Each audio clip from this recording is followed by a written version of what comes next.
Video बघत असलेल्या प्रत्येकाला महाप्रपंचतर्फे तेजस तुंगारचा सप्रेम जय शिवराय, सप्रेम जय श्रीराम. आणि अखेर उद्धव ठाकरे आणि राज ठाकरे यांची युती झालीच. मात्र ही युती झाल्यानंतरही जागा वाटपाच्या संदर्भामध्ये राज ठाकरे यांनी कुठलीही घोषणा केली नाही. मी आता कोण किती जागा घेणार वगैरे असं काहीही सांगणार नाही असं त्यांनी सांगितलं. याशिवाय आणखी एक महत्वाची घटना घडली की छत्रपती संभाजीनगर येथे महाराष्ट्र नवनिर्माण सेना महानगरपालिकेची निवडणूक लढणार नाही असं त्यांनी सांगितल्यानंतर लगेचच मनसेचे जिल्हाध्यक्ष सुमित खांबेकर यांनी शिंदे गटामध्ये प्रवेश केला. तर मनसेचे शहराध्यक्ष आशिष सुरडकर यांच्यासह अनेकांनी जवळपास डझनभर पदाधिकाऱ्यांनी भारतीय जनता पक्षाचं कमळ हातात घेतलंय. एकंदर काय तर महानगरपालिका संभाजीनगरमध्ये महाराष्ट्र नवनिर्माण सेनेला मोठा सुरुंग लागलेला आहे. याच पार्श्वभूमीवर उबाठा सेनेचे अनेक मोठे नेते हे शिंदे गटामध्ये सामील झालेले आहेत. म्हणजेच काय तर या युतीचा चांगला परिणाम होण्यापेक्षा दुष्परिणामच जास्त झालाय की काय असं वाटायला लागलेलं आहे. कारण आता काँग्रेस स्वबळावर लढणार आहे. साहजिकच ही जी हेवी मतं उद्धव ठाकरे डोळा ठेवून होते ती काँग्रेसकडे जर वळली तर यांना सपाटून मार खावा लागण्याची शक्यता आहे. गेल्या विधानसभा निवडणुकीमध्ये जर आपण मतांची टक्केवारी बघितली तर महाराष्ट्र नवनिर्माण सेनेला केवळ 1.5% मतदान झालेलं आहे. उबाठाची सुद्धा काही फार मोठी प्रगती झाली आहे अशातला भाग नाही आहे. नगरपंचायत आणि नगर परिषद मध्ये सुद्धा यांनी सपाटून मार खाल्लेला आहे. आता राज ठाकरे आणि उद्धव ठाकरे एकत्र आले त्यानंतर इथून पुढे सोशल मीडियावर अनेक व्हिडिओज व्हायरल व्हायला सुरुवात झाली. ज्याप्रमाणे राज ठाकरे यांनी लावरे तो व्हिडिओ नावाचा कार्यक्रम केला होता तसंच काहीसं आता सामान्य जनता आपापल्या सोशल मीडिया अकाउंटवर करत आहे लाव रे तो व्हिडिओ. मग राज ठाकरे उद्धव ठाकरे यांच्या बाबतीत काय काय बोललेले आहेत आणि उद्धव ठाकरे राज ठाकरे यांच्या बाबतीत काय काय बोललेले आहेत हे आता लोकांसमोर यायला लागलेलं आहे आणि पुन्हा पुन्हा यायला लागलेलं आहे. यातूनच अनेक जणांनी कयास बांधायला सुरुवात केलेली आहे की महाराष्ट्र म्हणा किंवा मराठी माणूस म्हणा यांच्यासाठी हे एकत्र आलेले नाहीयेत तर स्वतःच्या राजकीय भविष्यासाठी आणि आपल्या मुलांच्या राजकीय भवितव्यासाठी हे दोघे एकत्र आलेले आहे. दोघांनाही मिळून आता मुंबई महानगरपालिकेचा मलिदा खायचा आहे. या अगोदर राज ठाकरे यांनी उद्धव ठाकरे यांच्यावर जाहीर आरोप केला होता की उद्धव ठाकरे आणि त्यांच्या टोळीने मुंबई महानगरपालिकेचे हजारो करोड रुपये खाल्लेले आहे.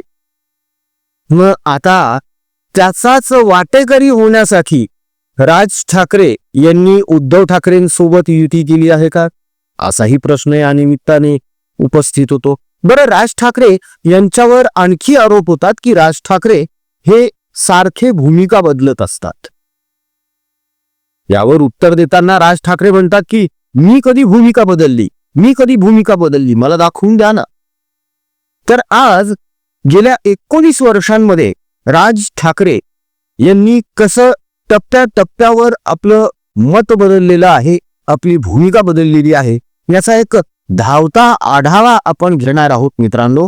तेव्हा आजचा व्हिडिओ अजिबात स्किप करू नका. आजचा व्हिडिओ पूर्ण बघा. खूप महत्वाचा व्हिडिओ ठरणार आहे आजचा.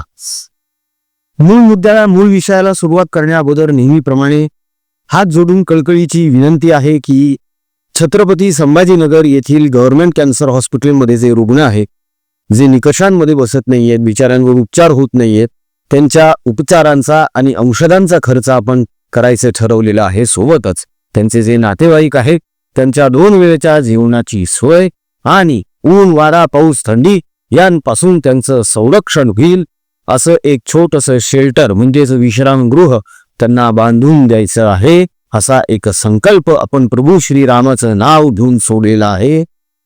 मान्य आहे, प्रकल्प मोठा आहे, खर्च खूप जास्त आहे आणि मित्र आमच्या परीनं आम्हाला जे शक्य आहे ते आमच्या पदरातले पैसे टाकून करत आहोत.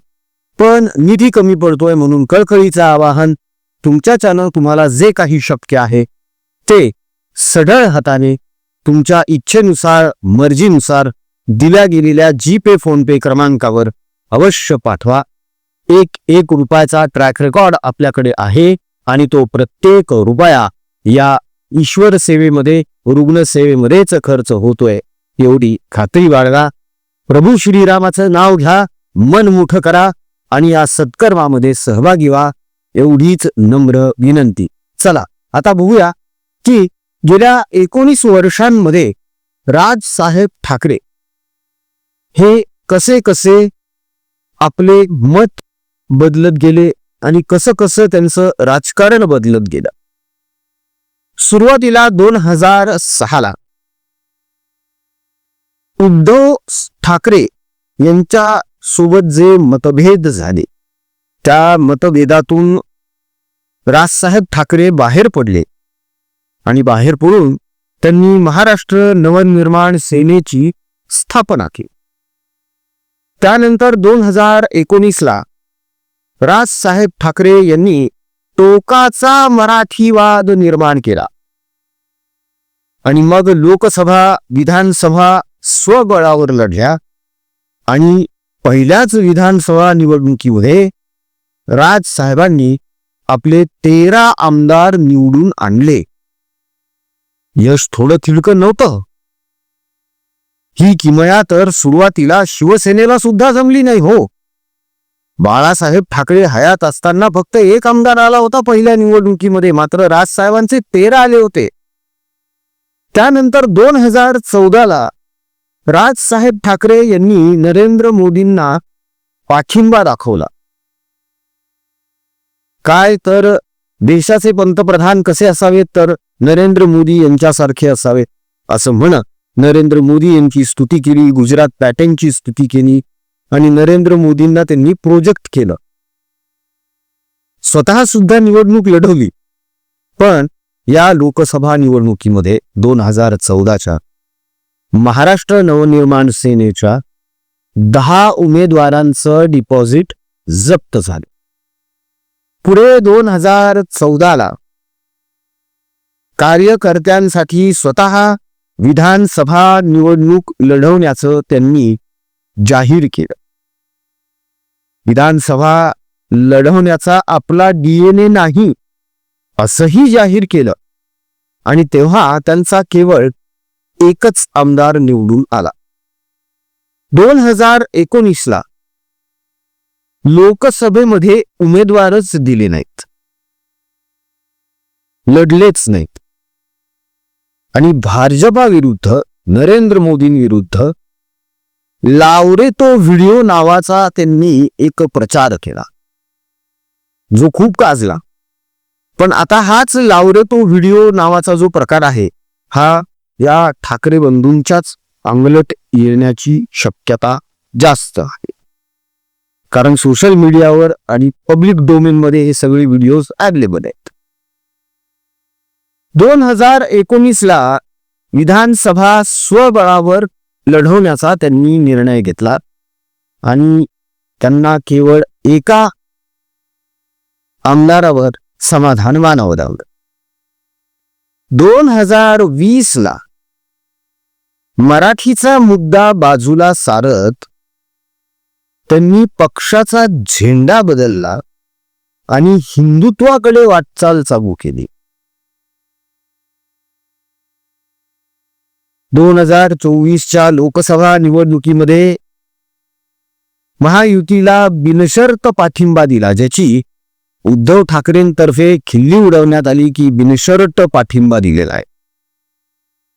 2024 लाच विधानसभा स्वबळावर लढण्याची घोषणा केली, मात्र एकही जागा नाही मिळाली.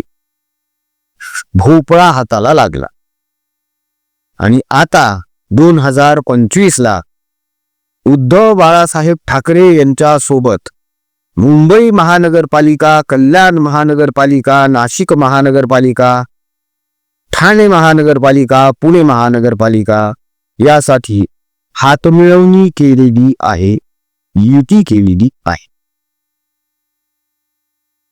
या दरम्यान असे अनेक उपक्रम आहेत जे राज ठाकरे यांच्या मनसेने सुरू केले, मात्र ते अर्ध्यातच सोडून दिले. राज ठाकरे थोड्याफार प्रमाणामध्ये आपल्या बंधुराजांसारखेच आहेत. सहजासहजी कुठलाही कार्यकर्ता हा राज ठाकरेंना भेटू शकत नाही. कार्यकर्ताच काय, पदाधिकारी सुद्धा सहजासहजी राज ठाकरे यांना भेटू शकत नाही. आता प्रश्न असा पडतो की Raj Thackeray, you are not my type. Raj Thackeray म्हणजे कोण? उठ दुपारी घे सुपारी असं म्हणणाऱ्या सुषमा अंधारे उभाठात आहे. कौन राज ठाकरे? अरे वो तो सुपारीबाज है असं म्हणणारे संजय राऊत ही युतीची घोषणा होत असताना त्या मंचावर उपस्थित होते. या सगळ्या गोष्टी महाराष्ट्र नवनिर्माण सेनेच्या कट्टर कार्यकर्त्यांच्या किती पचनी पडतील हा एक वेगळाच प्रश्न आहे. आणि आता इथून पुढे देखील जे खड्डे पडत चाललेले आहेत महाराष्ट्र नवनिर्माण सेनेमध्ये ते कसे बुजवायचे हा यांच्या समोरचा सगळ्यात मोठा प्रश्न आहे. तर हा होता 2004 पासूनचा 2025 पर्यंतचा राज ठाकरे यांच्या राजकीय कारकिर्दीचा आढावा. मित्रांनो, इतक्या प्रदीर्घ राजकीय कारकिर्दीमध्ये किमान 40 ते 50 आमदार राजसाहेबांसोबत असायला काही हरकत नव्हती. उदाहरणच जर द्यायचं झालं तर जगनमोहन रेड्डींचं देता येऊ शकतं. जगनमोहन रेड्डी यांनी स्वबळावर एकहाती सत्ता आणली होती. अहो एवढंच काय, अरविंद केजरीवाल यांनी देखील 2दा स्वबळावर सत्ता आणली. पंजाबमध्ये देखील यांनी स्वतःची सत्ता आणली. मग हे राजसाहेबांना का जमू शकत नाही बरं? असं काय गणित चुकत होतं किंवा चुकत आहे की मतदार यांच्याकडे पाठ फिरवतं? या गोष्टीचं सिंहावलोकन कार्यकर्त्यांनी नव्हे तर नेत्यांनी करणं गरजेचं आहे असं प्रकर्षाने जाणवतं. पण हे लोक करतील असं अजिबातच वाटत नाही, कारण यांना अजूनही असं वाटतं की आपण उभे राहिलो म्हणजे सगळेच्या सगळे मराठी मतं आपल्यालाच पडणार आहेत. मात्र हा यांचा गोड गैरसमज आहे, हा यांचा भ्रम आहे. हे आतापर्यंत सिद्ध होत आलेलं आहे. मित्र, आता यांची युती झालेली आहे आणि या युतीचं फलित आता काय असणार आहे नजीकच्या काळामध्ये आपल्याला लवकरच कळेल. तेव्हा वाट बघूया की 15 जानेवारीला काय रिझल्ट येतो आणि उबाठा आणि मनसे या युतीच्या पदरामध्ये काय कळतं. तुर्तास आजच्या व्हिडिओमध्ये इथेच थांबूया मित्रांनो. जाता जाता परत एकदा छोटीशी विनंती आहे. छत्रपती संभाजीनगर येथील गव्हर्नमेंट कॅन्सर हॉस्पिटलमध्ये आपण जी सेवा देत आहोत त्याचा पुढचा टप्पा आपण गाठलेला आहे. जे रुग्ण निकषांमध्ये बसत नाहीत त्यांच्यासाठी आपण प्रायव्हेटमध्ये उपचार द्यायची सुरुवात करत आहोत. ज्याचा खर्च खूप आहे, औषधांचा खर्चही खूप आहे. त्या रुग्णांच्या नातेवाईकांसाठी आपण विश्रामासाठी, निवाऱ्यासाठी एक शेल्टर बांधून 2 वेळच्या जेवणाची सोय करणार आहोत. प्रकल्प मोठा आहे, संकल्प मोठा आहे. प्रभू श्रीरामाच्या आशीर्वादाने हा तळीस जाईल अशी आम्हाला खात्री आहे. तुमचा आशीर्वाद आणि पाठिंबा सोबत असेल तर हे कार्य नक्कीच सिद्धीस जाईल आणि लवकरच सिद्धीस जाईल अशी आम्हाला खात्री आहे. तेव्हा दिल्या गेलेल्या जीपे फोनपे क्रमांकावर तुमच्या इच्छेनुसार, मर्जीनुसार तुम्हाला जे काही योगदान द्यावंसं वाटतं ते नक्की द्या आणि या ईश्वर सेवेमध्ये, रुग्णसेवेमध्ये मोलाचा हातभाग उचला. मित्रांनो, आज माणुसकी जिवंत आहे हे दाखवून देणं देखील खूप गरजेचं झालेलं आहे. आजचा व्हिडिओ कसा वाटला आम्हाला कमेंट करून नक्की कळवा. आमचा कमेंट बॉक्स तुमच्या प्रतिक्रियांसाठी आतुरतेने वाट बघत असतो.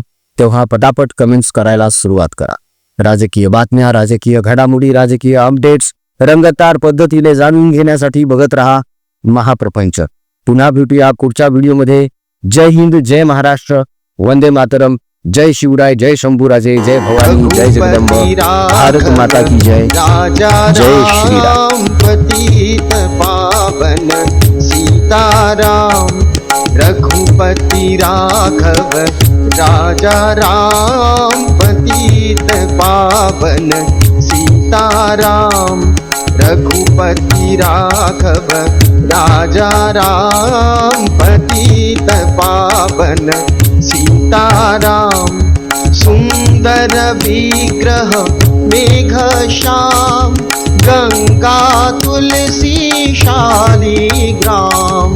सुंदर विग्रह मेघ श्याम, गंगा तुलसी शालिग्राम.